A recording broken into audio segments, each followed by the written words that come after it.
Қайырлы күн, оқырмандар, көрермендер десек болады. Біз алғашқы подкаст жобамызды бастап жатырмыз. Қосшы мектеп гимназиясы атынан біз бір сабақ ұстаздардың әңгімесі деген подкастты бастап жатырмыз. Бұл енді тұсаукесері, алғашқы шығарылым. Енді ең алғашқы мынау сөзді келіп отырған қонақтар таныстырудан бастайын. Енді осы Қосшы қаласы мектеп гимназиясының басшысы, директоры Ақылбек Игілікұлы, қош келдіңіз. Қош келдік. Екінші, бізде Қосшы қаласы мектеп гимназиясы информатика пәнінің мұғалімі, педагогика ғылымдарының магистрі деп атауға болады. Бізде Ерлан мырза. Қош келдіңіз. Рахмет. Еркін ұстайсыздар өздеріңізде, еркін, қарапайым, ресми емес бұл жерде, еркін ұстаңыздар. Эмоциямызды бәрін шығара беруге болады бұл жерде. Енді өзім таныстыратын болсам, осы Қосшы қаласы мектеп гимназиясы физика пәнінің мұғалімі Елдос Дулатұлы. Енді сөз басын мен мынадай бір неден бастағалы отырмын, тарихи деректен. Бізде мысалы көп жерде айтылады, мынау қазақтарда мектеп болмаған, сауатсыз, олар оқымаған деген әңгіме көп айтылады да. Енді осыны біз тарихтан қарайтын болсақ, өздеріңіз білесіздер, мектеп кезінде оқыдық біз. Ең алғашқы мына қазақ жерінде бізде мектептер 1841 жылы ашылғаны жайлы дерек бар. Ол мынау Батыс Қазақстан, яғни Бөкей Ордасы дейміз, бұрынғы Жәңгір ханның жаңағы жарлығымен ашылған мектеп. Ол оған дейінде мынау Ресей жеріне барып түрлі жоғарғы оқу орындарымен байланыста болған, 15 жыл сол идеямен жүрген, 15 жылдан кейін ашылған екен ол мектеп. Ол фактында біз жоққа шығармаймыз. Және де одан кейін бертін келгенде мынау Торғай даласында ашылған Ыбырай Алтынсариннің біздегі көрнекті ағартушымыздың ашқан училищесі 1846 жылы ашылған екен. Бұл енді қазақ жерінде ең алғашқы ашылған мектептер, зайырлы мектептер. Оны айта кетуіміз керек. Біз мынау медреселермен бұны біз шатастырмаймыз. Зайырлы мектептер болып табылады. Ал енді біздегі бүгінгі негізгі подкастымыздың тақырыбы сол тұңғыш дегеннен басталады. Бұл енді ең алғашқы Қазақстандағы жайлы мектеп ұлттық жобасы негізінде ашылған ең бірінші мектеп осы Қосшы қаласындағы мектеп гимназиясы. Сол жайында қазір әңгіме өрбітетін боламыз. Бұл жоба қайдан басталды? Енді оны айта кетейін. 2022 жылы 1 қыркүйекте мемлекет басшысы Қасым-Жомарт Кемелұлының Қазақстан халқына жолдауында осы жайлы мектептер жобасын іске асыруды баса назарда ұстау айтқан болатын. Одан кейін сол жылдың 30 қарашасы күні үкімет ол жобаны бекітті, яғни пилоттық жоба ретінде бекіткен екен. Содан ең алғашқы сол жобаның негізгі жемісі ретінде біздің мектепті айтуымызға болады. Енді осы мектебімізді, яғни қандай ерекшеліктері бар, типтік мектептерден қандай айырмашылығы бар, осы жайлы енді өзіңіз мектеп басшысы ретінде Ақылбек ұстаз айта өтсеңіз. Рахмет. Қайырлы күн. Білім туралы енді айтып жатсыз ғой, тарихтан шолу жасап, 1841 жылы Бөкей Ордасында деп. Дұрыс айтасыз, қазақ білімсіз дегенге келіспейміз. Ол 1841 жылдың әр жағында да бәрібір қазақтың ой өрісі мықты дамыған білеміз. Себебі мектеп болмаған өзінде бар ғой, ата-бабаларымыздың әкелер мектебі, үйдегі ана мектебі тәрбиесі, мақал мәтелмен ақ қаншама қазір ғылым дәлелдеп жатқан нәрселерді бір сөзбен сол кезде айтып кеткен, қазір куәсі болып жүрік. Және ауыз әдебиеттер, ауызша әкеден балаға беріп жатқан, бұның барлығы қазақта сонау өзінің тектілігін, білімділігін дамытып келді. Содан бастап шында да әсіресе 20 ғасырдың басында біз 20-30 жылдарды білім мен ғылымның даму кезеңі дейміз ғой. Алаш-тиялар келгеннен кейін мүлдем көркейе түсті. Әр қазақ сауатын ашты.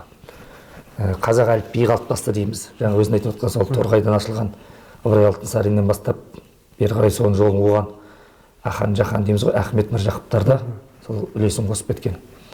Ал қазіргі да енді реформа әр уақыттың заман талабына орай жүргізіле береді. Қазіргі реформа өзің айтып отқандай жайлы мектеп. 22 жылы алғаш мемлекет басшысы осындай бағдарлама бекітті деп отырсыз ғой. Сол 23 жыл енді осы мектептен ашылғалы үшеумізде бірге келе жатырмыз ғой. Көрдік, бұл мектептің ашылуы негізі не дейтін болады, бір уақытында керек кезеңінде ашылып деуге негіз бар. Айта аламыз нақты. Жылдан нағыз уақытында ашылған мектеп. Себебі мына өзіміздің осы жердегі қазір шағын аудан Леснояда білесіздер 42-ші мектеп жұмыс жасады да, ол жерде 5000-ға жуық оқушы білім алған екен. 3 ауысым. Бұл дегеніміз енді 3 ауысымдық мектепте қысқартылған сабақ кестесімен қандай деңгейде білім беріп жатқанын өзі айтпай-ақ түсінікті. Иә? Бұл енді сонда жалғыз Лесноя емес, бұл ұлтымыздың болашағына, мемлекетіміздің болашағына жасалған қиянат деуге болады. Білім жүйесі дұрыс берілмегендіктен. Сондықтан да соны 3 ауысымдық мектептерді жою үшін осы жайлы мектептер бағдарламасы құрылды, және соған үлгі ретінде осы мектеп салынды. Осы мектеп деген бұл әрине бірінші мемлекет басшысының қолдауымен және Болат Өтемұратов ағамыздың қорымен бір жылда 7,5 миллиардқа тұратын осы қаржымен есептелген осы 3 қабатты мектеп бой көтерді. Соған үлгі ретінде бір ауысымда 1500 баланы қабылдай аламыз. Сөйтіп біз 3000 оқушыға арнап осы мектепті ашқанда жаңағы екінші мектептің 3 ауысымдық оқу кезеңін жойдық. Ол ең бірінші жасалған жұмысы. Яғни 3 ауысымды тоқтаттық. Соның ішінде жайлы мектепте бірінші балаға арналған мектеп қой, бала қауіпсіздігіне. Иә? Бұрынғы мектептерді қарасақ, шынында да оқу кабинеттерімен әр блоктарда бірдей кабинеттер жабдықталған болатын. Ал жайлы мектеп дегенде бұл буын-буынға әр блок болып арналатын жеке қабылдау кіріп шығатын есіктер бөлек, ауласы кең, әр жаңағы кабинеттер жас ерекшелігіне сай жасалатын, оның ішінде жаңағы киім ілгіші дейміз, оның ішінде әжетханасы дейміз, асханасы дейміз, бәрі сол буындарға арналып жасалған. Иә, өзіңізде қазір осы мектепті көріп жүргенде бастауыш сыныптар жақты сары түспен, орта буын жасыл түспен, жоғары буын көк түспен деп ерекшеленіп тұр. Сол бойынша да біз қазір 5 кіреберіс жұмыс жасайды. Біреуі әрине қызметкерлерге, 4-еуі жаңағы буын-буынға. Бұл жаңағы қауіпсіздік бұл да бірінші.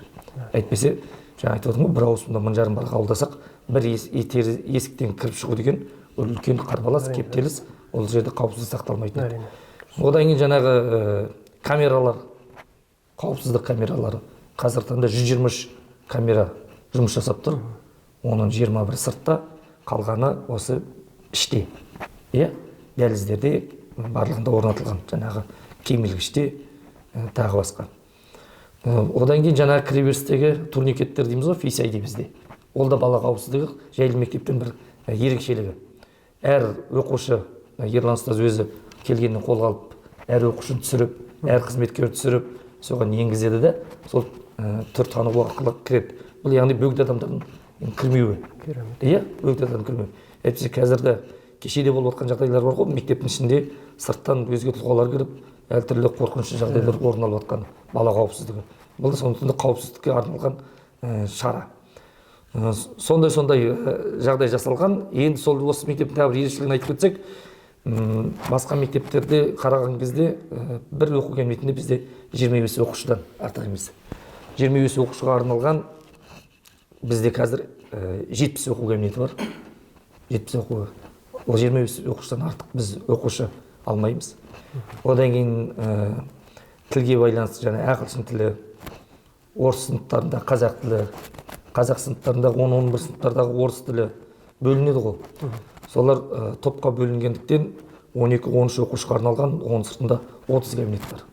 Иә, бұл да арнайы жасақталған, жаңағы оқушылардың бөлек оқуына және мұғалімдердің сабақ кестесін қоюға өте ыңғайлы, сол қалыптасқан. Одан кейін оның сыртында информатика кабинеті бар. 8 информатика кабинеті бар. Оның 2-еуі 25 оқушыға арналған. Себебі бізде бірінші сыныптарда бөлінбейді ғой. Иә, информатика кабинеті. Иә, сондықтан да соларға арналып жасалған деп ойлаймын. Келесі шартшылықта бастаймыз біз амандық болса.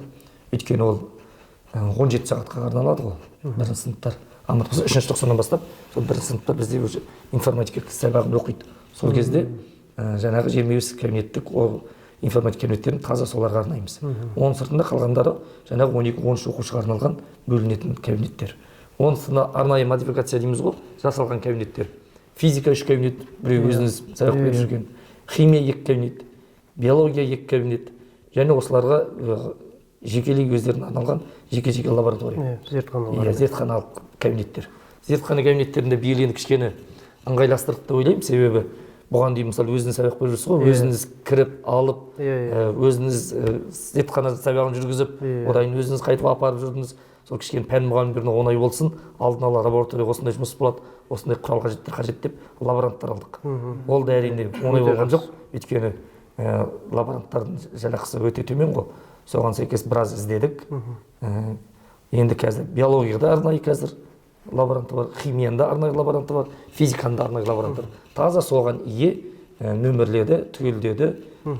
Енді пән мұғалімдеріне бұл енді жаңағы сабақ жүргізуінде ерте мен алуым керек, ертең осыны дайындауым керек деген кішкене уақыттың тиімділігі деп ойлаймын. Ол жағынан да көп кішкене пайдасы тиіп жатыр. Осындай жағдайлар енді қазір тағы да ерекшеліктерін білесіз ғой. Бірі сол өзіміз отырған кітапхана. Қандай керемет үлгіде, соңғы үлгіде заманауи неде сақталған әдеби кітаптар бар. Сол бойынша да өзіміздің мектептің жаңағы менімен оқы деген жобасы жүргізіліп жатыр. Әсіресе біздің жас мамандарға енді белсенділігіне өздеріңіз көріп рахмет айтайық. Әр оқушыны қандай кітаптың мазмұны, қай жерден оқып жатырмыз деген сияқты балаларды кітап оқуға тартып жатыр. Әр оқу кабинеттен айтып өткен кабинеттердің барлығында 3 тақта, жаңағы маркерлік жазатын тақтасы бар, борт тақтасы бар, және экран тақтасы. Барлығында интерактивті тақта дейміз. Барлығы 100% интернетпен жабдықталған. Бұл да енді оқушының жаңағы жақсы білім алуына барлық міндет жайлы мектеп дегеніміз жаңағы оқушы үшін жайлы, еш алаңсыз, қауіпсіз ортада білім алатын мектеп дейміз. Сол мектептің біреуі міне осы мектеп. Сондықтан осы мектепте міне ашылғаннан өзіміз жұмыс істеп жатырмыз. Ашылуы да керемет өтті. Ол кезде енді бірінші басшымыз Дидар Асқарқызы көптеген сырт мекемелермен жақсы байланыс орната білді. Сол кезде мектепті таныта білді. Ғани Бейсенбайұлы өзге басшы, сол кездегі оқу ағарту министрі. Одан кейін де көптеген қонақтарымыз келді. Енді қазір оның барлығында тағы да айта жатармыз. Жалпы жайлы мектеп осы үлгіде жасалды. Кейін енді көптеген өңірлерде, ауылдарда, елордамызда қазір жайлы мектептер осы бағытта ашылып жатыр. Олардың да жаңағы ең қауіпсіздігі сол әр блоктан жеке өздері кіріп шығатын жері бір-біріне кедергісіз буын бөлініп оқуы. Сол жағы деп ойлаймын. Өте жақсы, рахмет. Толыққанды мектебіміздің жай-күйімен таныстырып өттіңіз. Рахмет. Қалған ақпараттар енді айтыла жатар. Ал енді Ерлан ұстаз, өзіңіз былай техникалық жабдықталу жағынан, цифрландыру жағынан мектебімізде қандай мүмкіндіктер бар? Немесе өзіңіз информатика пәнінен қандай бір жаңашылдық енгізіп жатсыз? Мынау жай типтік мектептерге, қарапайым мектептерге, немесе ауыл мектептеріне бөлісе алатындай қандай тәжірибе бар? Мысалы, біз енді бірінші мектеп болғаннан кейін, жайлы мектеп болғаннан кейін, технологиялар мысалы, сол жайында айтып өтсеңіз. Біздің мектепте жаңа Ақылбек жол айтқандай 120 камера бар, жаңағы барлық мектептің ішін қамтиды. Сол жаңа қауіпсіздік болса, бір конфликт жағдай болып қалса, соның бәрін анықтап зерттеуге мүмкіндік береді деген сияқты. Сол жаңа камералар мектеп ашылған кезде жаңа сол айта кетсем кішкене, солардың бәрін қолға алдық, соларды қолданып үйрендік. Жаңағы бір ақпарат шығып кетпеу керек деген сияқты, соған қол сұқпайтындай жаңағы парольдарын бәрін ауыстырдық, жаңадан орнаттық. Сосын бір Google документ ашып жаңағы IT мамандармен арнайы сол жерде соның бәрін сақтадық. Барлық жаңа Face ID жүйесі бойынша, сосын бізде мектепте интернеттің жаңағы желісі бойынша Firewall деген нәрсе болады, Fortinet деген жаңағы Huawei Access оборудование, жаңа сол құрылғылардың бәріне олардың парольдарын бәрін сақтайтын бір Google документ арнайы ашып, соның бәрін жүйелеп сақтап қойдық. Бұл бізде ақпараттық жағынан бірінші кезекте. Екінші кезекте жаңа сіз айтқандай қандай жаңалықтар бар дегенде біз жаңа бөлістік, ол өзіміздің білетінімізбен бір жылдың ішінде біз жаңағы бір жылдан астам тіпті жаңа бір өзіміз осы жерде осындай жақсы мектепке қол жеткізіп, былай айтқанда керемет мектепте жұмыс істеп жатқанымыздың арқасында шыны керек мен де өзімді жаңа мынандай бір шынымен от жанды деуге болады. Бұрында енді қызығып жұмыс істеп жүрміз, бірақ одан да күшейе түсті. жұмысқа қызығушылық артып, жаңағы шыны керек таңертеңнен кешке дейін жұмыста жүріп деген сияқты ана жерін шұқылап көріп, мына жерін шұқылап көріп, зерттеп, бір программалар интернеттен іздеп, бір басқа мұғалімдермен ақылдасып, бір өзімнің достарым бар, олардан сұрап деген сияқты көп нәрсені анықтадық. Сол жаңағы сонда 2 жылдың ішінде осы жерде мұғалімдермен де өзімнің әріптестеріммен информатиктерден сұрап біліп деген сияқты. Сөйтіп біз 2-ші оқу жылының соңында қазір сәл аты есіме түспей тұр.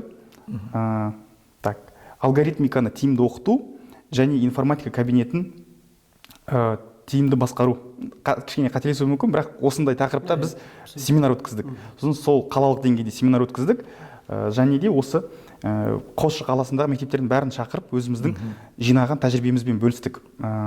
Және де сосын мен соны әдейі білдім да, жаңағы бұл бізде енді осы жайлы мектеп қой, бізге басқа да жайлы мектептер салынып жатқан. Қабанбай Батыр ауылы бар осы маңайда бізде.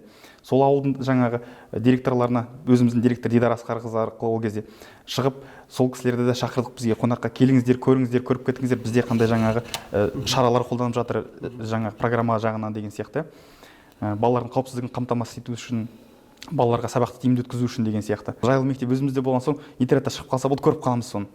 Жаңа Қоянды деген бізге қарама-қарсы былай айтқанда, Астананың ар жағында ауыл бар. Ол қазір әлі ауыл статусында, қала болады деп бәрі біз сияқты жоспарлап жатыр, Қосшы сияқты.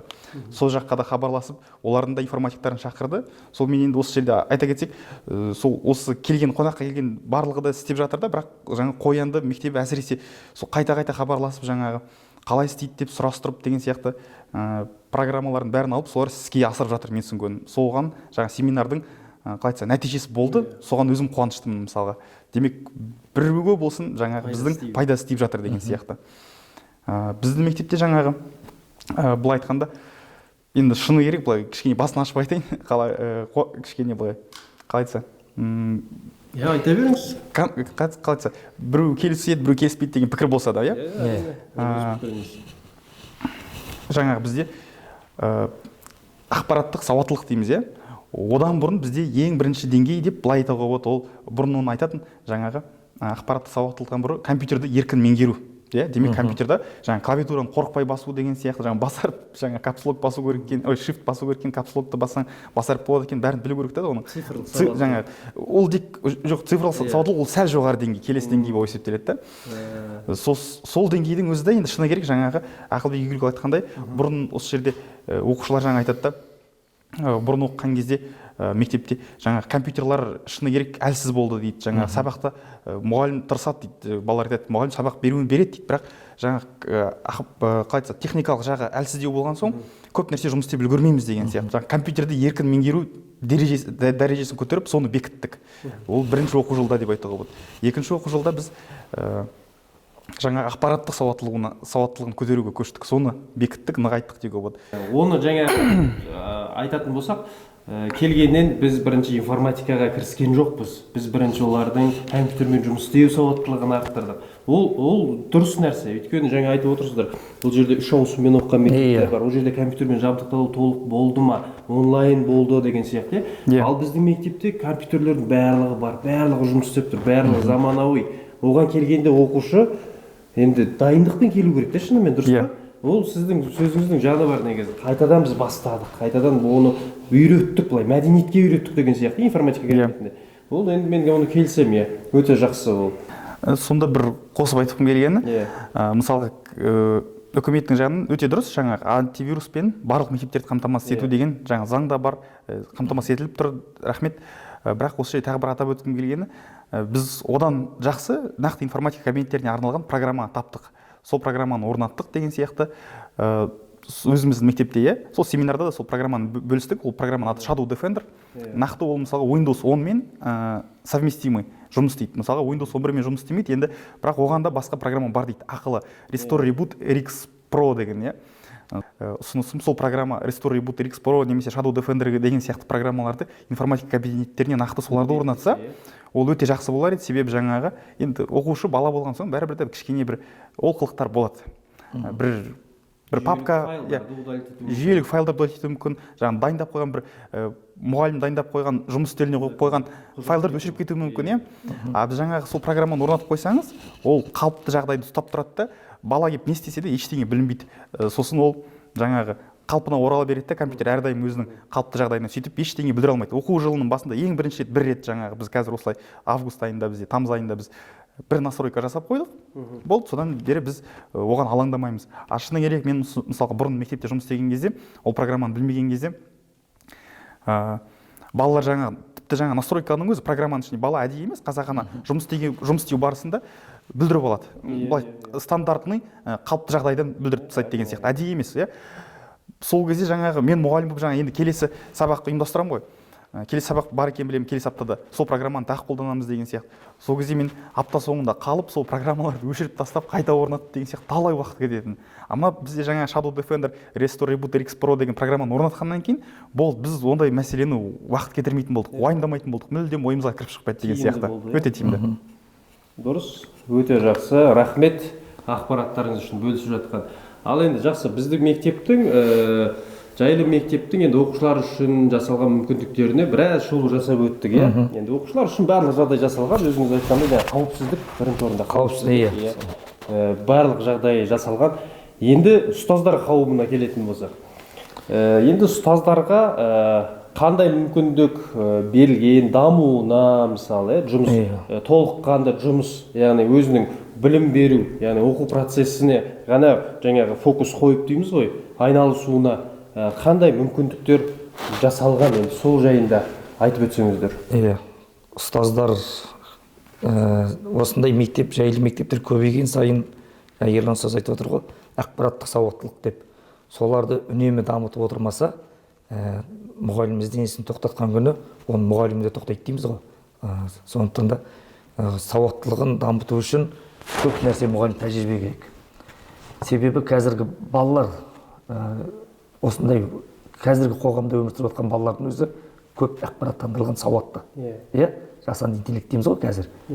Бізбен қатар меңгеріп келе жатыр. Сондықтан да мұғалімнің қазір өте іздеудегі жұмыстары жоғары деп айта аламын. Әр мұғалім болмасын, оқушысының жоғары деңгейде көрсету үшін одан аянбай еңбек ету керек.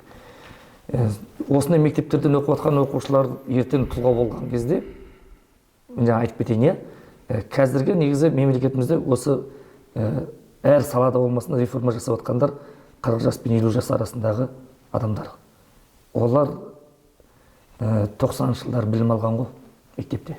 Ал 90-шы жылдардағы мектеппен қазіргі мектепті салыстыру жер мен көктей ғой. Жаңа сіз айтып жатқандай, компьютердің өзі сол кезде біз оқыған кезде темірексің әр жағында компьютерді көреміз, арасында бір сабақ білеміз. Осы программа, файл, Word дегендерді ғана оқыдық та, солмен тоқтадық. Қиын кездер болды. Сол кезде свет болмаған кездер, жылу болмаған кездер, сол кезде білім алғандар қазір реформа жасап осындай деңгейге жеткізіп отыр. Ал мынандай мектепте оқып шыққан ертең мынау жастарымыз сол мемлекеттік реформа жасаған кезде мүлдем жаңа төңкеріс жасайды деп ойлаймын. Одан сайын. Сондықтан да соны енді шығарып жатқан осы ұстаздар ғой. Мынандай мектепте біз өзімізбен ғана іште қайнап тоқтап жатқан жоқпыз. Ерлан ұстаз өзі айтып кетті ғой. Осы Қосшы қаласының төңірегіндегі ауылдарды жинап былтыр бұл кісі өзін білгенімен бөлісті. Біраз ақпарат, информация. Сол сияқты біз осы оқу жылы ашылғаннан бастап 23 жыл ортасында бір жарты жылдан кейін ба қазіргі Назарбаев зияткерлік мектебімен меморандум отырдық. Білесіздер. Ол да енді еліміздегі ең беделді мектептердің бірі ғой. 7 сыныптан бастап оқушыларды қандай сынақпен алып, өте қаймақтарын оқытып жатқан. Солар мұғаліммен де біз үнемі жаңағындай семинарларымызға бізге келеді, біз оларға барамыз. Тәжірибе алмасамыз, мұғалімдеріміз онымен де біраз жақсы жағынан көрсетті. Былтыр республикалық семинарға дейін өткіздік. Ол да сол мұғалімдердің еңбегі деп ойлаймын. Тәжірибе бөлісу. Сол кезде де біздің көптеген мұғалімдер қатысты. Биыл да міне бастадық қалалық семинарды, өткенде көрдіңіздер. Жай ғана ауызша баяндаумен емес, іспен көрсетіп мұғалімдер үлкен жоғары баға беріп кетті, сырттан қатыспегендер. Сондықтан қазіргі уақытта осы мектепте бізде 180 мұғалім бар дейміз, пән мұғалімі. Жаңағы енді кітапханашы, лаборанттарды қоспағанда таза пән мұғалім. Сол 180 мұғалімнің барлығы да уақытымен 3 жылға жеткізбей біліктілік арттыру курстарынан өтіп тұрады. Барлығы өтіп жатыр, биыл да өтіп жатыр, әлі кесте бойынша өтеді. Сол кезде ол мұғалімнің өзінің білігін, жаңағы айтып отырмын ғой, күнде бір өзгеріс білім саласында. Соған өзін толықтырып келеді да, және біз мектепке сонымен бөліседі. Солардың барлығы енді оқушыларға тиімді жағынан көрсетіп жатыр деп ойлаймын. Себебі біз айтып отырмыз ғой, біз ашылғалы 2 жылда біз мектепті таныстырдық, жарнамалаумен болдық. Қандай керемет мектеп. Былтыр тамыз айында президентіміз де келіп кетті. Сондай мектепті көру үшін арнайы. Иә, ол да үлкен мәртебе ғой. Сол бүкіл халық көрді, Қазақстан таныды. Енді соның ішіндегі оқушылар қандай деген сұрақтан ертең нағыз жауабы сол ғой, жемісі. Сол анау жиналыс сайын ұстаздарға айтатыным сол ғой. Біз 2 жыл танылдық, көрдік, бірақ енді жемісін жейтін уақыт келді. Енді 2 жылда, 3 жылда біраз бала енді өз нәтижесін осы жерден алған көрсету керек қой. Соның бір несі шеті деп ойлаймын, кешегі пән олимпиадасы біз үшін жауын болған жоқ. Мен қоса кетсем, мынау жай әңгімеден әңгіме жалғаса береді деген сияқты. Ақылбек айтып жатқан кезде бірден ойыма есіме түсіп жатыр деген сияқты. Жаңағы мысалға бір мұнайды елдер жаңағы табады ғой, мысалға, иә. Сосын жаңағы ол мұнайды енді қолынан келіп жатса, игеріп жаңағы өңдеп бір тауар қылып сатып та жатады, иә. Сол кезде бір ел оны мұнайды жасайды да, жердің астынан қазбалап алады да, а басқа ел жаңағы оны өңдеп ары қарай пайдасын көріп жатады деген сияқты. Осы жерде сол мен мысал ретінде келтіргім келетінім жасанды интеллект. Мына жасанды интеллект былай айтқанда ол қазір бәріне қолжетімді не болып кетті. Қалай дүние болып кетті, иә. Жаңағы ғана ChatGPT-ның архитектурасы ол интернетқа тегін салынып жіберген. Енді ең жоғарғы, ең соңғы 5.2 емес, қазіргі актуалды, иә. Бұрын 3.5 деген GPT-лар бар ғой, солардың жаңағы ядросы, базасы, барлық жаңағы жұмыс істеу жүйесі интернетқа тегін салынып жіберген Америка елі, иә. Сонда сол жаңағы GPT-ні негізін пайдаланып, мысалға Ресейде Яндекс GPT деп пе, Алиса GPT деп шығарып жатыр деген сияқты, иә. Ол сол жаңағы қазіргі заманның мұнайы деп айтуға болады сонда. Жасанды интеллект. Соны былай қолға алып игеріп, жаңа біз соны үйретіп жатқанымыз балаларға да сол ғой. Қадам жасасақ, жаңа еліміздің дамуына ол кәдімгідей әсер етеді деп мен сенімдімін енді өзім. Сосын тағы бір айтқым келгені есіме түсіп жатыр. Қауіпсіздік шаралары бойынша мектептің мына мүлкін бәрін осы бізге барынша ұзақ уақыт қолдану керек, тиімді сақтау керек деген сияқты. Ол да шараларды біз жаңағы өзіміз енді IT мамандар қарастырдық, ойладық. Сонда бір айта кететін жай, мысалы бүгін мен сатып алдым да. Айтайын дегенім, жай ғана сонда мысалға 3,5 мм джек деп атайды ғой бұны. Мына жағында мынау нақты дыбыс, мынау дыбысты жазу бойынша, иә, дыбысты шығару бойынша. Мысалға бізде мынандай жағдай болды да мектепте. Бізде жаңағы DMT 100 деп тұр. DMT 100 деген. Ол жаңа Ресейде ғана сатылады мысалға. Оны бізге бәрін орнатып кетті ғой, бізге осы үкіметке, мемлекетке сыйлаған біздің Өтемұратов фонды. Біз енді соның бәрін өзіміз қарап жүрміз деген сияқты.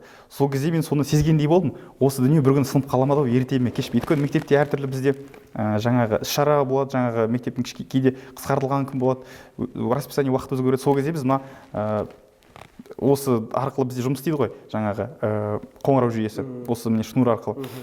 Оны алып тастаймыз, қайттан қосамыз деген сияқты. Сол кезде осы жыл бір жағдай болды. Сол кезде мен осыны қосқан кезде сынып қалды өкінішке орай. Содан мен өзім кішкене шошып кеттім, мынау сынды да қалды деп. Енді бұны қалай жөндейміз деп. Сосын ойлаймын, мен оны басында жөндеп аламын ау деп. Сосын интернеттен бағасын қарасам, енді сатып аламын ау деп те ойлаймын. 260 мың теңге біздің ақшамен қымбат екен. Ол қалай аламын деп. Сосын өзім кішкене қорқып, Ақылбек үйіне қалай айтамыз. Сосын әйтеуір бірақ оны алып шықтым, жөндедім, жөнделді. Сол кезде соны өзім сезгендей болдым, айтып тұрмын, оны сынады ол ерте ме кеш пе деп. Өйткені өзі кішкене әлсіз дүние екен өзі. Сосын мен осыны алдым да бірден сатып алып орнатып қойдым. Сосын ол бір жағынан орнатып қойдым да, сосын өткенде ойлап жүрмін, екінші жағынан да орнатып қойса болады екен. Мысалға, мынау құны 850 ме 750 теңге ғана. Осындай бұны екі штук алып қойсаңыз, мысалға, сол кезде жаңағы сізде мына пожарное оповещение бойынша жаңағы сізде мектебіңізде және сол жаңағы қоңыраудың ойнайтын жүйесі, мынаны бір қосып қойсаңыз, болды, осы тұра береді, алынбайды деген сияқты. Тек қана аукционды алып отырасыз. Негізі қазір тыңдап отырған мектептер болса бізді, олар түсінеді деп ойлаймын. Сонда бұны әдейі бүгін көрсетіп отырғаным, сол біздің қатені қайталамасын, қайта біздің жағдайды жөндеуге жарамды болып шықты да, ал егер жөндеуге жарамайтын болып қалса, анау пожарное оповещениемен қанша тұрады екен де білмеймін, ол 2-3 миллион 5 миллион да болуы мүмкін деген сияқты. Сондықтан міне осындай бір алдын ала шара, қалай айтса, алдын ала жаңағы мүлкімізді, мемлекеттік мына дүниемізді, ортақ дүниемізді сақтау үшін шаралар қолдану керек екен. Осындай кейс болады бұл, осындай құрылғылар бар мектептер үшін бұл кейс болып табылады. Дұрыс, тамаша бөлісіп жатқан үшін. Біз жаңа негізі мектеп қаншалықты деңгейде, мына мектеп мұғалімдер, яғни ұстаздар үшін қаншалықты ыңғайлы деген сөзді бастаған болатынбыз. Енді мысалы қазір заман, жаңа Ақылбек ұстаз айтып кетті ғой, оқушыларды қызықтыру қиын, ол басқа ұрпақ ол, мысалы басқа ұрпақ, біз басқа ұрпақтың өкіліміз деген сияқты. Мысалы анау бизнесте бар ғой бізде pay attention дейді ғой, яғни назар мен төлеу деген нәрсе бар. Қазір негізі назар деген нәрсе, назар аудару, внимание дейді ғой, бұл негізі уақыт. Уақыт ол ақша тұратынын біледі де, енді біз қазір дәл осы принципті мектепке келе жатыр, осы принцип. Қазір түсіндіріп айтайын, оқушылардың назарын алу деген мәселемен педагогтар айналысу керек. Өйткені бізбен қатарлас бәсекелестік қазір әлеуметтік желі, YouTube, басқа ойындар, мобильдік ойындар, олар қызық қой сабаққа қарағанда, бізге қарағанда. Бізге қазір солармен бәсекелесуге тура келіп тұр да. Сол үшін жаңа сіздің айтып олардың қызығынан біздің қызықтыруымыз керек қой. Біз одан да артығырақ дүниені беру керек. Біздің сабағымыз сондай деңгейде болу керек. Сол жағынан сіз енді педагог ретінде негізгі қызметіңіз сол болып табылғаннан кейін сіз не істеп жатсыз? Және осы мектеп соған ыңғайлы ма? Әрине. Соны айтып бөліссеңіз, мысалы сабақтарыңыз процесс қалай өтеді енді ұстаз ретінде? Қазір ойымды алыстан кішкене бастаймын. Ақылбек жаңа айтты, жаңа біліктілікті арттыру курстары, сол жаңа Көкшетау қаласына бізді жіберді жаңағы. Сол кезде енді бастапқы уақытта мен ойлаймын жаңағы енді кішкене адамда қателесу болады ғой. Өзімше ойлаймын, сол біліктілікті арттыру курсына не үшін бара жатырмын дегендей білеміз ғой жайды. Сол жаңағы былай бір міндет деп қойған сияқты көрінді де маған. Жаңағы не үшін соған барамыз, сол пайдасы бар ма жоқ па деп күмәнмен бардым, шыны керек. Бірақ сол жерге барып жаңағы сол жерде мұғалімдер болды. Сосын мұғалімдер ол жерде барлық информатиктер жиналған, бір 30 шақты. Олар әркім өзінікімен бөлісті де. Сол кезде мен сосын былай бірден ойланып отырмын. Бір мұғалім келді, бөлісті, екінші мұғалім келді, сосын мен бәрін жазып алдым. Олардың бөліскен платформаларымен, ресурстарымен деген сияқты. Информатика нақты сабағын тиімді қызықты өткізуге бағытталған дүниелер олар. Сосын мен соны келдім де өз мектебімде іске асырдым. Жаңа сол программалардың бәрін бүкіл информатика кабинеттеріне IT мамандардың көмегімен орнатып шықтым. Өзім де оны бір бөлігін орнаттым. Сосын сол жаңағы соған енді сіздің айтқан сұрағыңызға келе жатырмын. Сол ойын арқылы, геймификация арқылы демек балаларды зейінін тарту, жаңағы телефоннан жеңу деген сияқты, зейіндерін білімге, оқуға тарту.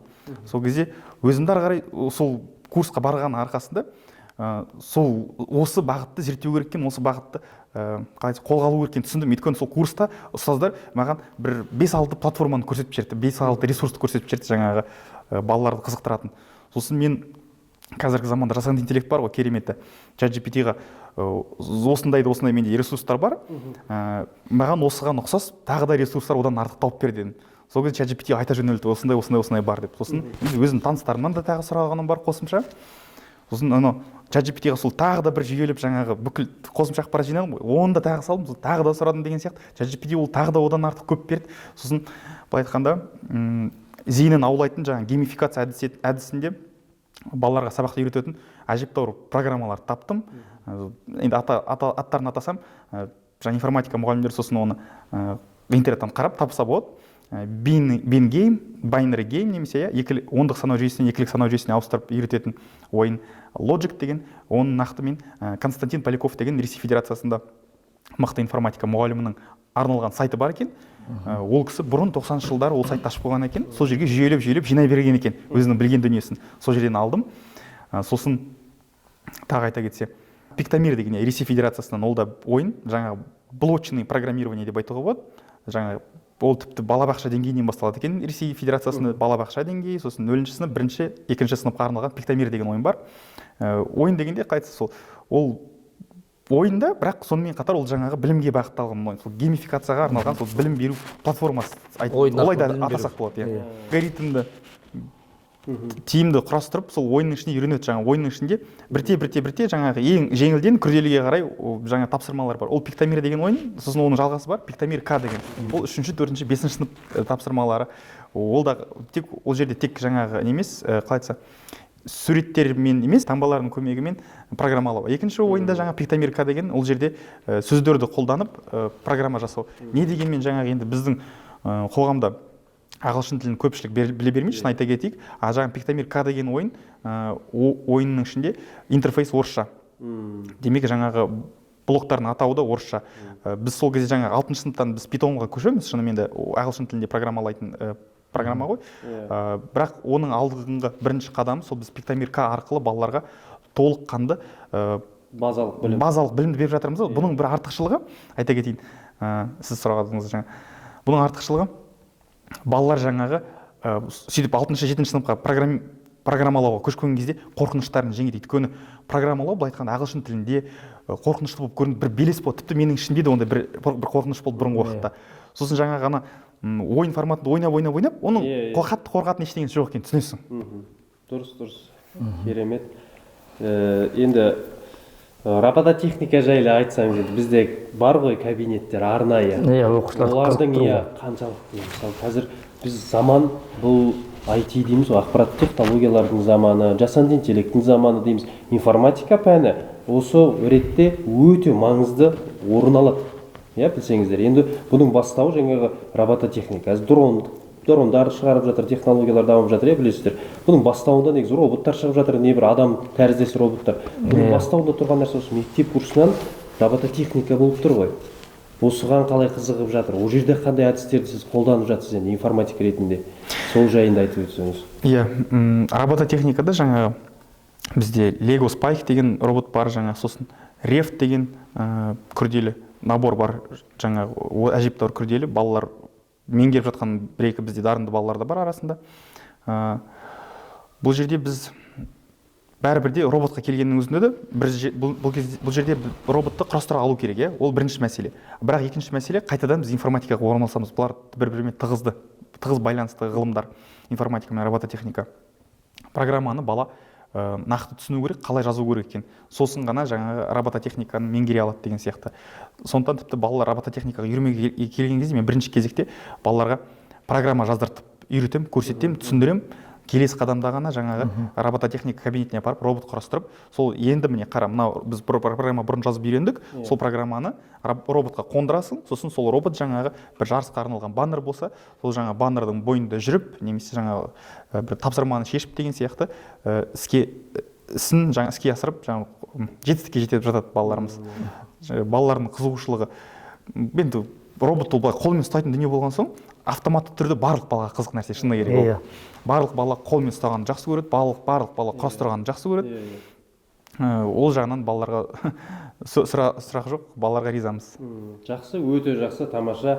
Енді ұстаз ретінде жақсы бізді ақпараттандырдыңыз. Енді мәселе мына жайында айтып көрсек. Бізде мен соңғы әлеуметтік желіде Марғұлан Сейсенбаев ағамыздың бір постын оқыдым, осы білім саласына қатысты. Ол кісі инвестор, частный мектептерді, жеке меншік мектептерді ол кісі қаржыландырады. Өйткені білім саласында да ол түсінеді ғой, мынау біздің республика, мемлекетіміздің дамуы үшін мынау білім саласы өте маңызды екен дамуы. Сол кісі мынандай, және ол кісі жай жазбайды, ол зерттеулерге негізделіп жазылған да, мынау батыстық зерттеушілердің зерттеу бойынша жазған. Баланың болашақта табысты болуына қандай фактор әсер етеді деген зерттеу жасалған екен. Ең бірінші осы жерде ортасы тұр екен. Орта деген, яғни жаңағы білім алады. Мысалы, оқушылар бізде таңғы 7:30-нан келетін болса, 2-ге дейін, шамамен біраз уақытты мектепте өткізеді. Негізгі ортасы, одан түстен кейін де қосымша үйірмелерде жүретін оқушылар да бар, мысалы, спорттық нелерде. Осы жерде қалыптасып тұр да сонда. Түсініп отырсыз ғой. Мысалы, оны андай жеке меншік мектепке бер, немесе қарапайым мектепке бер, оған байланысты емес. Ортасы жақсы болатын болса, дамитын. Осыған байланысты екен. Екінші орында ата-анасы болады екен. Ата-анасы, яғни ата-анасына қарап өседі олар, ата-анасы кітап оқитын болса, ол бала кітапқа бейім болады деген сияқты. Үшінші орында ұстаз.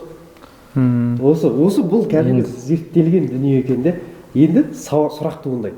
Біздің мектеп сондай ортаны, мысалы, мәдени деңгейде дамыған, мынау зиялы, оқыған дейміз ғой. Мысалы, экологиялық мәдениет, тәртіп, тәрбие мәселесі жағынан мықты мысалы ортаны біз қалыптастырып жатырмыз ба қазір? Соны бере алып жатырмыз ба? Дұрыс айтасыз, Елдос дос. Енді жаңа айтып отырсыз ғой, шынында да зерттеп, қай жерде, қандай жерде бала білім алса, сондай мықты тұлға шығарады деп. Анау мектепте, жеке меншік мектептер бар ғой, шынында да зерттеп қарасақ, біздікі мысалы мемлекеттік мекеме тегін оқу, әртүрлі оқушылар оқиды бізде. Иә, деңгейіне қарап біз саралап таңдамаймыз. Иә, сынақсыз мектепке қабылдай береміз. Ал жаңа кейбір мектептер, жеке меншіктер, енді олар жаңағы қандай мектеп еді? Енді қандай қымбатты мектеп бар ғой? Хейли Берри. Иә, Хейли Берридің ағылшын мектептерінің өткенде қарап отырсам, олардың жылдық төлемі жоғары сыныптарда 17 миллионға дейін барады екен да, бастауышы 11-12 миллионға дейін екен бір жылда. Енді мен ойлаймын, ол мүмкіндігі бар балалар ғана болады, ал мүмкіндігі жоқтар ол оқымайды деген сөз емес қой. Мәселе бала қайда оқығанда емес, өзінің қалай оқығанына қарайды негізі. Иә, енді мағадан да қайта-қайта артқа кетіп қалып жатырмын ғой, тарих болғасын, алыстан әркеп орап әкеп жатырмын ғой. Айта беріңіз. Сол кезде де мысалы мүмкіндік болмағанда құр бор мен тақтамен де оқыған, жаңағы 90-шы жылдарда өзім тәуелсіздік алдындағы экономикалық өтпелі кезеңдер, оның ар жағы 20-шы ғасырда кеңестік білім реформасы кезеңдер, тегін мектепте қарапайым бор мен тақтадан қаншама ғалымдарымыз шықты.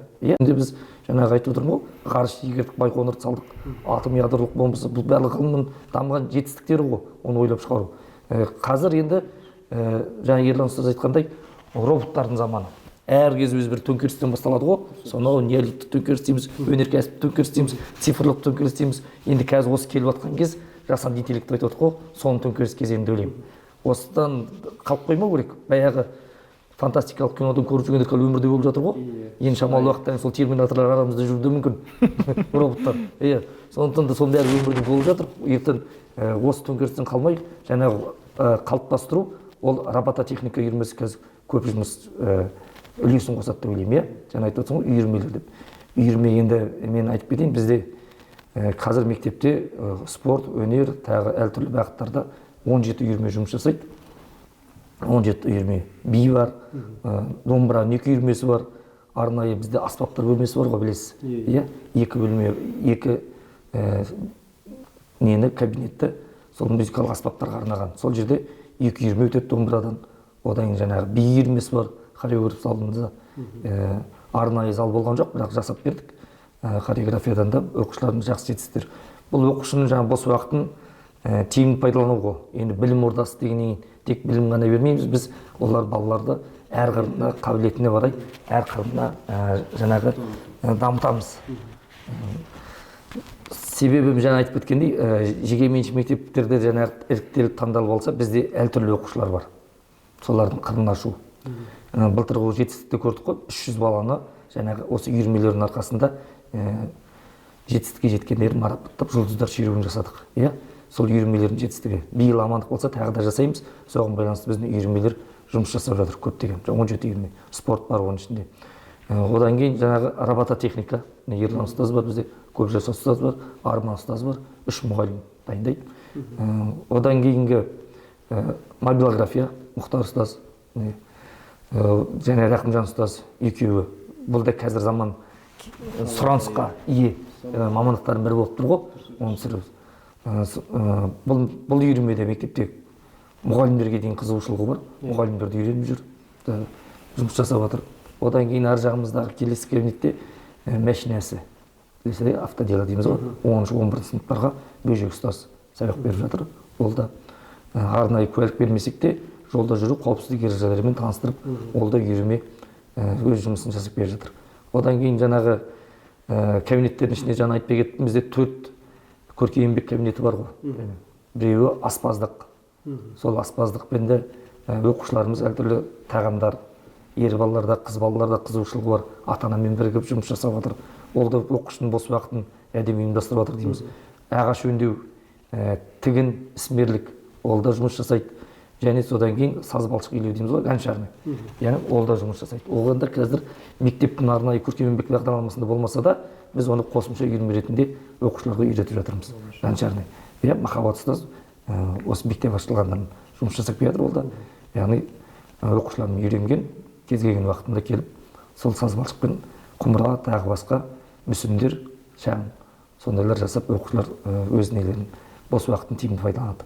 STEM-ға қатысты, мысалы биология, физика, химия пәндерде мысалы ғылыми жобаларға сол бөлімі деп аталмаса да жұмысы нәтижесінде шығармашылықпен айналысу жобаларға ондай жетістіктер бар. Ғылыми түрде. Сондықтан да осындай ортадан көптеген оқушылар ертең дарынды болып шығады деп сенемін. Және бізде қазір ерекше білім беруді қажет ететін оқушылар бар ғой. Инклюзия дейміз. Енді оның әртүрлі жаңағы 8 санатқа бөлінеді ғой. Соның әр санаттан оқушылар бар бізде. Көбінесе жаңағы логопед пен дефектолог жұмыс жасайды. Олардың өзінде қазір тізімде 52 оқушы бар. Әрине бұл жақсы емес енді. Бірақ солардың да қажеттілігін өтеу, жаңағындай даму тежелген оқушылар бар. Соларды зерттеп, олар тек білім жағынан қиын болса да, олар суретке, спортқа, жаңағы робототехникаға сондайға икемді болып келеді. Сонда сол оқушыларды зерттеп, біз сол үйірмелерге тасып, инклюзия деген өзі де сол ортаға бейімдеу дейміз ғой. Бөлінбей, солар жалпы солармен бірге жұмыс жасап, олардың да жаңағы ерекше қажет өнерлерін сырын ашып жатыр деп ойлаймын. Солармен жұмыс жасап жатырмыз. Тамаша, керемет. Алып қосарыңыз болса, Ерлан ұстаз. Әзірше жоқ.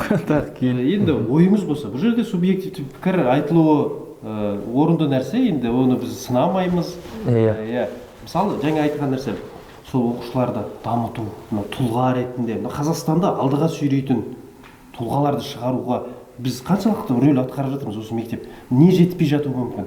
Мысалы, тәртіп мәселесіне қатысты өзімізде қазір кезекшілікте жүреміз, оқушылар кішкене болсын, енді жай мектепке қарағанда бізде енді гимназия деген ат бар, оқушылардың өзінің ұстауында бір ерекшелік бар. Өйткені оның бір мәдениет қалыптасып келе жатыр енді. Жаңадан ашылған мектеп болғаннан кейін жаңағы бірыңғай форма бар оларда мысалы енгізілген. Ол бәрібір атрибутика, оның ар жағында идеология жатады. Сіз гимназияның оқушысы, сізге былай істеуге болмайды. Тәрбие саласында шынында да тоқтамау керек қой. Себебі жаңағы тәрбиесі берілген білім адамзатты қас жауы дейді ғой. Бірінші тәрбие керек. Және елді де біліммен басқармайды, мінезбен басқарады дейді ғой. Мінезде сол тәрбие. Сондықтан тәрбие меніңше ол жұмысы тоқтамау керек, тоқтамайды да. Сол жаңағы оқушылардың жаңағы кезекшілігінде отырмыз ғой. Ойын жасындағы балалар ол бәрібір жаңағы ниет қоңырау уақытында энергиясы тасып тұрады. Ашылған жылдар бізде ол жоба кірген жоқ та, сол кезде оқушылардың барлығы осы жерде бұрыш-бұрышта отырып қоңырау уақытында телефонда отыратындығын, жүгіріс аз болатындығын. Енді қазір телефондар жоқ, бұрынғы жаңағындай бір-бірінен қашу, тығылыспақ, жүгіру қайта орын алды. Негізі ол бір жағынан баланың физикалық дамуына да жақсы ғой. Жаңағындай ұялы телефонмен көзін құртып, денсаулығын құртып, бұрышта отыра бергенше бір-бірін танып, араласып, сөйлесіп, коммуникация қарым-қатынас. Енді бәрін бірдей ол жүгіре береді, құлатып кетеді деген ол енді ол тәрбиесіздік емес, ол ойын баласының қажеттілігі физикалық тұрғыда болатын нәрсе.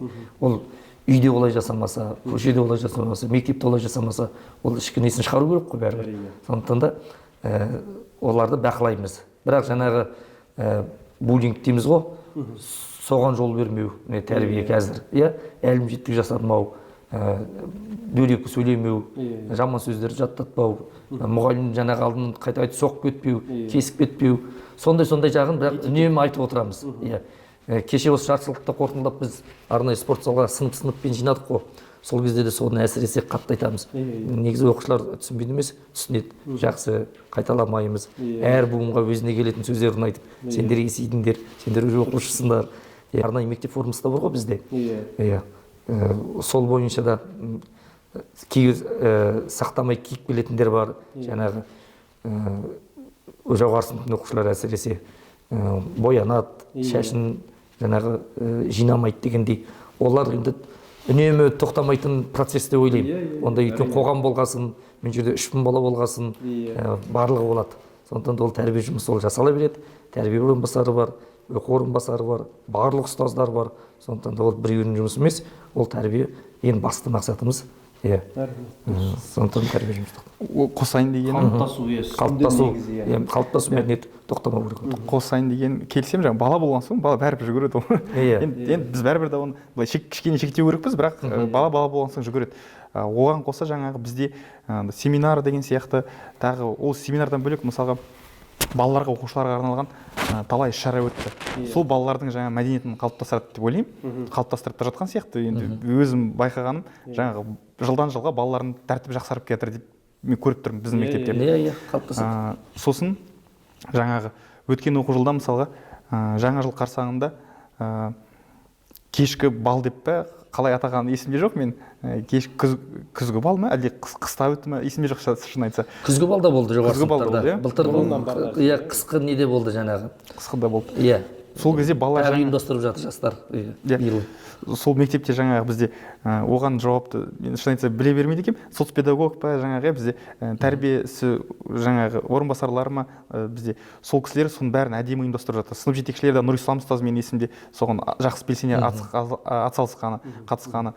Балаларға сондай қызық іс-шаралар, балалар киініп деген сияқты бір мәдениеттің, былай қалай айтса, мәдениеттің бір ойым жеткізе алмайды. Араласуды үйренеді. Мәдениеттің бір жоғары дәрежесіне қолдарын тигізді, яғни осы айтсам болады деп ойлаймын. Сондай бір өздеріне өздері қызықты өтті сол уақыт деп сенімдімін. Көрдім, балалар жаңағы барлық көңілді жүрген сияқты болды. Иә. Біз кезекшілікте болғанбыз сол күні. Иә, ол да жаңағы мектептегі өмірін есте қалатын сәттер ғой. Иә, тек қана жаңағы партаға отырып қойып оқу деген бол, сол мектеп өмірінде сондай қызықты сәттер болу керек. Сол кезде балалар бір-бірімен араласады, сөйлеседі, сосын жаңағы таланттар ашылады. Кейбіреуін жаңағы сахнадағы өзін еркін ұстайтын, шабыты келетін оқушылар бар, сол кезде өздерін көрсетіп қалады. Иә, шығармашылық жағынан жаңағы үйірмелердің тағы біреуі бар ғой, кеше мысалы ақындар үйірмесі, Балжан ұстаз не істеп жүр ғой. Сол кезде қазақ тілдері апталығында өтті. Қаншама оқушылар білмейтініміз шығармашылықпен айналысатын. Мектебімізге осы гимназияға өлең жырларын алып келген ғой. Соларды көріп та мінекей. Иә, ол сабағын беске оқыса да, ол мына жағынан бір қабілеті бар деген сөз. Иә, ондайларда оқушыларды көп. Жақсы, тамаша. Өте жақсы, жаңа айтып жатырмыз, тек қана білімді ол бәр жерден ала алады оқушы. Бірақ маңызды нәрсе қазір 21 ғасырда бұл дағдылар да. Жаңағы сіздің айтып өткен үйірмелер, қосымша жаңағы секциялар дейміз де қатысатын. Бұлардың барлығы сол адам бойындағы, жаңағы тұлға ретінде баланың бойындағы дағдыны қалыптастырады да. Коммуникация, қоғаммен араласу, сөйлеу мәдениеті деген сияқты. Ол өте жақсы, оның өзінің орны бар. Бұл мектепте енді мен айтам, сондай мәдени ахуал қазір қалыптасып келе жатыр. Кейін бұл өзімен орнығады, негізі сосын ұстап қалу керек. Сосын бізде тәртіп мәселесі мүлдем туындамайтындай болатын сияқты. Мен соған сенімдім, өйткені ондай мектептер бар да. Бар ондай мектептер. Біз енді ашылып жатқаннан кейін, енді қалыптасып жатқаннан кейін орынды нәрсе да. Бірақ бәрібір жаңағы қалай айтса, мүлдем жойылып кетеді деп ойлаймын, бәрібір де болады кішкене. Процент болады, пайыздық несі болады. Болады әрине, иә. Айтып отырмын енді, және біздің шағын аудан өзі енді қалыптасып келе жатыр, қалыптасып жатқан қала, сосын Қазақстан бүкіл жерінен келген мәдениет бар ғой. Әр баланың жаңағы менталитеті, өзіндік тіл сөйлеу диалогтары, нелері, мәдениеті, ерекшеліктер бар бәрібір. Сондай түсінбеушіліктер кейде болып жатады. Ата-аналардың арасында да, иә. Соның барлығы енді тұрақталып, ертең шынында да біздің ұжымда тұрақталып келе жатыр ғой қазір. Сол ұжым тұрақталғаннан кейін оқушы да сол ұжымға қарап бой түзеп, жаңағы мұғалімнің тәрбиесін алып, бір тәрбиешінде де қалыптасады, түбі қалыптасады. Бірақ сол қалыптастыру жолы қиын. Әрине. Процесс дейсіз, үдерісі қиын болады. Әрине, жүк ауыр, тоқтамау керек, оны қалыптасып естегенше. Енді жақсы, оқушылар үшін де бұл жайлы мектеп өзінің функциясын атқарып отыр, ұстаздар үшін де, өйткені байқаймын мен біздегі мысалы құрам дейміз ғой, кадрлық құрам дейміз, өте мықты деп айтуға болады. Өйткені қаншама нені қарасаңыздар, магистр дәрежесі бар, мысалы жүрген. Ол әрбір мектепте жоқ та. Ол мектептің мүмкіндік беріп тұрғанын көрсетеді. Мына ұстаздың дамуы үшін мүмкіндікті көріп тұрғаннан кейін ұстаз осындай жерде жүреді. Мен соны түсінемін де. Бұл мектеп өзінің функциясын толыққанды атқарып отыр. Жайлы мектеп ретінде ұстаз үшін де және оқушы үшін де. Енді қорытындылайтын болсақ, сіздерге енді блиц сұрақтар дейді. Қысқаша сұрақтар, тез жауап беру керек болады. үш сұрақ қоямын. Иә. Қысқа өз ойларыңызбен күтпеген жерден. Иә, бір сөзбен өз мектебіңізді, осы мектепті, гимназияны қалай сипаттар едіңіз? Заман талабына сай, болашақтан үміт күттіретін, оқушылар тәрбиелеп шығаратын білім ордасы. Тамаша, керемет. Мен шынымен бір сөзбен ғана сипаттаймын. Бір сөзбен. Әдемі мектеп. Жақсы, тамаша. Екінші сұрағымыз, мектебіңізде сіздің ойыңызша не жетіспеуі мүмкін? Не жетіспейді? Кемшілік болады ғой.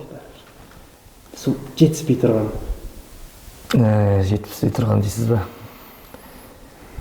Жетіспей тұрғаны, мен жаңа айтып отқаным, бізде шағын ауданға байланысты тұрақтылық жетіспей тұр бізде қазір. Иә, мен айтып отырмын, мысалы қалыптасу қашан тоқталады, сол кезде біз мәдениетімізді қалыптасадық. Бірақ қазір тұрақтылық жоқ. Өзгеріс өте көп. Келдім кеттім, ол ұстаздар арасында да, оқушы арасында да қазір қозғалыс көп. Өзіңіз айта өтіңіз. Қиын сұрақ екен. Кемшілік жоқ сияқты деп ойлаймын деп. Жоқ, сіз жоқ онда. Тамаша, қуаныштымыз. Үшінші, енді білім саласында ұстаздық қызмет деген бұл біздің президентіміздің айтқан сөзі бар ғой, ұстаздық деген бұл мамандық емес, бұл миссия дейді ғой, білесіздер ғой. Сол сөзі енді керемет айтылған сөзді. Енді осы ұстаздық деген уақытты жолды ұстап жүрміз ғой енді барлығымызда. Енді бұл жолда жүруіңіз үшін не себеп? Неге басқа жаққа кетіп қалмайсыздар? Бұл не ұстап тұр сізді? Ұстаздық, мектепте, білім саласында жүруге. Енді педагогика саласында жоғары білімді болып оқығаннан кейін, оны алып шыққаннан кейін, өзін үйренгенді өзің ғана біліп жүру емес, енді үйретуіміз керек қой. Қазір шынында да сырт көзбен қарап отырсақ, істемей кетсек, оны біліп тұрып, сырттан сын айтып отқанша, енді сол саланы меңгеріп, сол саланы біліп, маманымыз ғой, сол іште жүріп көрсету керек деп ойлаймын. Жетпейміз. Иә, сол жолда жүргесін, сол жолдың нәтижесін көрсетуіміз керек. Тамаша жауап. Өзіңіз? Жаңа осы Ақылбек айтқан ойды айтқым келді де 100% қайталаймын, сонымен келісемін. Сосын бірінші кезекте ұстаздық жолын таңдаған себеп жаңа осы салада шыны керек енді бұрын мен өзім солай ойладым. Мен информатика саласын жақсарта аламын деп өзім сенімді болдым. Мына жаққа өзгеріс енгізе алады екен, жаңалық енгізе алады екен деп. Одан кейін ол бірінші мотивациям болды да, екінші мотивациям сол қызық болып кетті. Өзім істеп жатырмын, өзімнің қолымнан келетін нәрсе екенін түсіндім. Сосын информатика сондай бітпейді екен де. Қанша мен қазір былай осы жуырда ойлап жүрдім, әжептәуір біраз нәрсе игеріп тастадым, қолымнан келеді екен деп. Қазір тағы қарасам, әлі талай меңгерілмеген дүние көп екен. Сонысымен ол қызық өзі, бітпейді, таусылмайды. Дұрыс, тамаша жауап. Ал жақсы, енді қорытындылайтын болсақ, бүгінгі негізгі бірінші подкастымыз, бірінші шығарылымымыз негізінен мектебімізді тұсаукесер ретінде, яғни таныстыру. Көпшілікке, яғни таныстыру YouTube арнасында бізде енді өзіміздің арнамыз болады. Сол жерде таныстыру ретінде бүкіл Қазақстанға, бүкіл әлемге деуге де болады. YouTube өйткені бізде барлық жерде қолжетімді ғой.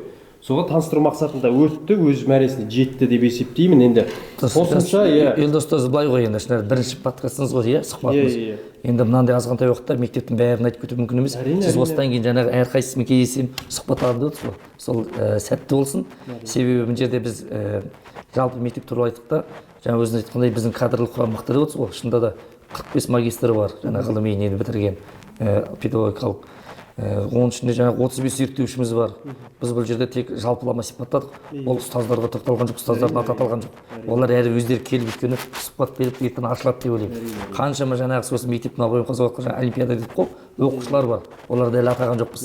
Иә, ертең оқушыны сұхбатқа шақырасыз деп ойлаймын. Парламент белсенді парламент мүшелері бар. Сондықтан да біз жалпы мектептің жағдайы туралы айттық. Ал ұстазға тоқталатын болсақ, әр ұстаз біз бір тұлға ғой, жетістігі көп.